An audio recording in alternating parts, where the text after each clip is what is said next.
division of polynomials. Now we will see how we can divide polynomials. हमने addition, subtraction, simplify सब कुछ देख लिया, कॉन्सेप्ट देख लिया. अब डिवीजन सीखते हैं. डिवीजन में सबसे पहले हम मोनोमियल्स का डिवीजन सीखते हैं. एक एक टर्म है, दोनों में दो मोनोमियल्स को हम डिवाइड कर रहे हैं आपस में. हम कुछ नहीं करेंगे, सिर्फ न्यूमेरिकल कोएफिशिएंट को न्यूमेरिकल कोएफिशिएंट से डिवाइड कर देंगे और लिटरल को लिटरल से. ये न्यूमेरिकल कोएफिशिएंट्स है नंबर वाले और ये लिटरल कोएफिशिएंट्स है. तो हम -8 से 32 डिवाइड करेंगे तो -4 आएगा. क्यों? प्लस माइनस माइनस का साइन लगेगा, 8 4 32 हो गया.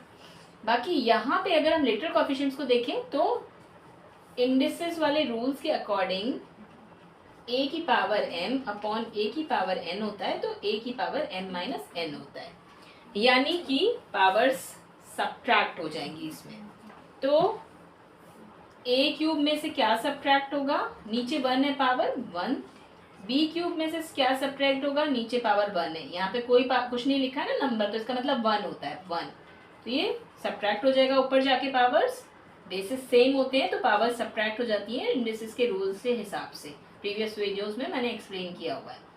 तो आंसर क्या आएगा? -4a² b². तो ये हमारा मोनोमियल से डिवाइड हो रहा था. अब हम दूसरा क्वेश्चन देखते हैं. सेम इसी तरीके से करेंगे. -9 -81. माइनस माइनस क्या हो जाएगा? प्लस. और 9 और 81 डिवाइड होके 9. बेसिस ये जो सेम है इनको माइनस करते जाएंगे. a की पावर 5 में से 2 माइनस होगा, ये ऊपर जाके माइनस हो जाएगा. ये माइनस हो जाएगा 4 में 2 और यहाँ पे क्या है? 1 है पावर c की, तो 3 में से 1 माइनस होगा. आंसर क्या आएगा? 9a³ b² एंड c की पावर 2. तो प्लस 9a³ b² c की पावर 2 और हम प्लस लिखते नहीं है. हमने मोनोमियल को मोनोमियल से देख लिया डिवाइड करके. अब हम पॉलिनोमियल, इसमें बहुत सारे टर्म्स है ना, ये पॉलिनोमियल है, को मोनोमियल से डिवाइड करके देखेंगे. तो पॉलिनोमियल को मोनोमियल से डिवाइड करने का क्या रूल है? जैसे हमने मोनोमियल को मोनोमियल से किया था वैसे ही करेंगे.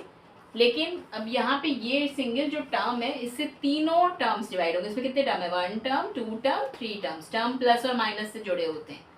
तो 1 टर्म, 2 टर्म, 3 टर्म. हम तीनों टर्म्स को, हमको जब इनको डिवाइड करना है तो हम तीनों टर्म्स को अलग अलग -3xy से डिवाइड करेंगे और जो आंसर आएगा वो हमारा फाइनल आंसर होगा.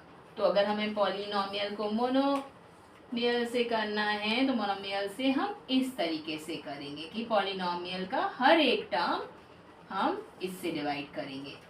अब -3 -18 कितना आएगा? +18 -6. प्लस माइनस क्या होता है? माइनस. 3 और 18 डिवाइड होके 6 और यहाँ तो पावर माइनस हो जाएगी. यानी 4 में से 1 माइनस बाय 3 में से 1 माइनस. यानी इसका फाइनल आंसर x की पावर 3 y की पावर 2. तो पहला हमारा टर्म आ गया 6x³ y की पावर 2. पहला टर्म क्या आया? 6x³ y की पावर 2 या y². अब ये दूसरा टर्म प्लस माइनस क्या हो जाएगा? -3 और 5 डिवाइड होगा 5. x की पावर 2 में से x की पावर 1 जाएगा. यहाँ पे कहिए तो यहाँ पे दोबारा लिख दें -5. 2 की पावर 2 में से 1 माइनस हो जाएगा. यहाँ पे भी 2 में से 1. तो क्या बचेगा?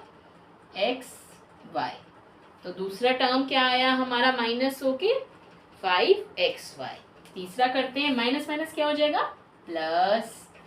3 और 27 डिवाइड क्या होगा? 9. 2 में से 1 माइनस होगा, क्या बचेगा? 1.